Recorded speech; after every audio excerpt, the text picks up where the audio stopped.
Quiz ആണ്. വളരെ important ആയിട്ടുള്ള ഒരു ക്വസ്റ്റ്യൻ ആണ് നമ്മൾ നോക്കാൻ പോകുന്നത്. ചോദ്യം ഇതാണ്: an atom with 3 protons and 4 neutrons will have a valency of, valency കണ്ടുപിടിക്കാനാണ്, MCQ ആണ്. അപ്പൊ 3 പ്രോട്ടോൺ എന്ന് പറഞ്ഞു കഴിഞ്ഞാൽ നമുക്കറിയാം പ്രോട്ടോണിന്റെ നമ്പർ എന്ന് പറയുന്നത് എന്തിന് ഈക്വൽ ആണ്? ഇലക്ട്രോണിന്റെ നമ്പറിന് ഈക്വൽ ആണ് അല്ലെ, വിച്ച് മീൻസ് 3 തന്നെയായിരിക്കും ഇലക്ട്രോണിന്റെ എണ്ണവും. അങ്ങനെയാണെങ്കിൽ ഇലക്ട്രോണിക് കോൺഫിഗറേഷൻ എഴുതാൻ നമ്മൾ പഠിച്ചിട്ടുണ്ട് അല്ലെ. ആദ്യത്തെ 2 ഇലക്ട്രോൺസ് എന്ന് പറയുന്നത് കെ ഷെല്ലിലേക്ക് പോകുന്നു, കെ ഷെൽ. അത് കഴിഞ്ഞിട്ടുള്ള ഒരു ഇലക്ട്രോണേ ഉള്ളൂ, അത് എവിടേക്ക് പോകുന്നു? എൽ ഷെല്ലിലേക്ക് പോകുന്നു. അപ്പൊ ഇതിന്റെ ഔട്ടർമോസ്റ്റ് ഷെല്ലിലുള്ള ഇലക്ട്രോൺ എന്ന് പറയുന്നത് എത്രയാണ്?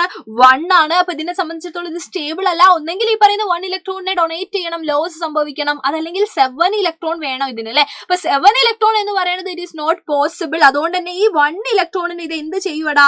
1 ഇലക്ട്രോൺ ലോസ് സംഭവിച്ചാൽ മതി, 1 ഇലക്ട്രോൺ ആർക്കെങ്കിലും ഡൊണേറ്റ് ചെയ്താൽ മതി. ബിക്കോസ് നമുക്കറിയാം അത് കഴിഞ്ഞാൽ പിന്നെ ഉള്ളത് കെ ഷെല്ലാണ്. കെ ഷെല്ലിൽ മാക്സിമം 2 പറ്റുള്ളൂ, അതുണ്ടെങ്കിൽ തന്നെ അവർ സ്റ്റേബിൾ ആയിക്കോളും അല്ലെ. അപ്പൊ ഈ 1 ഇലക്ട്രോണിനാണ് ഇത് എന്ത് ചെയ്യുന്നത്? ഡൊണേറ്റ് ചെയ്യുന്നത്. സോ ആ 1 എന്ന് പറയുന്നതായിരിക്കും ഇതിന്റെ വാലൻസി എന്ന് പറയുന്നത്. അപ്പൊ ഓപ്ഷൻ നോക്കാം, കൺഫ്യൂസ് ആക്കാൻ വേണ്ടിയിട്ട് പലതരത്തിലുള്ള ആൻസേഴ്സും ഉണ്ടാവും. നമ്മൾ നമ്മുടെ കറക്റ്റ് ആൻസർ ആയിട്ടുള്ള ഓപ്ഷൻ സി അല്ലെ 1 നമ്മൾ എന്ത് ചെയ്തിട്ടുണ്ട്? ചൂസ് ചെയ്തിട്ടുണ്ട്. അപ്പൊ ഇതേപോലെയുള്ള മറ്റൊരു ക്വസ്റ്റ്യൻ ആണ് ഞാനിതാ ഇവിടെ വെച്ചിരിക്കുന്നത്. അപ്പൊ ഈ ഒരു ക്വസ്റ്റ്യൻ വായിച്ചിട്ട് ഇതിന്റെ കറക്റ്റ് ആൻസർ നിങ്ങൾ എന്ത് ചെയ്യണം? നമ്മുടെ കമന്റ് ബോക്സിൽ കമന്റ് ചെയ്യണം. അപ്പൊ നമുക്ക് വീണ്ടും കണ്ടുമുട്ടാം. Thank you so much and by.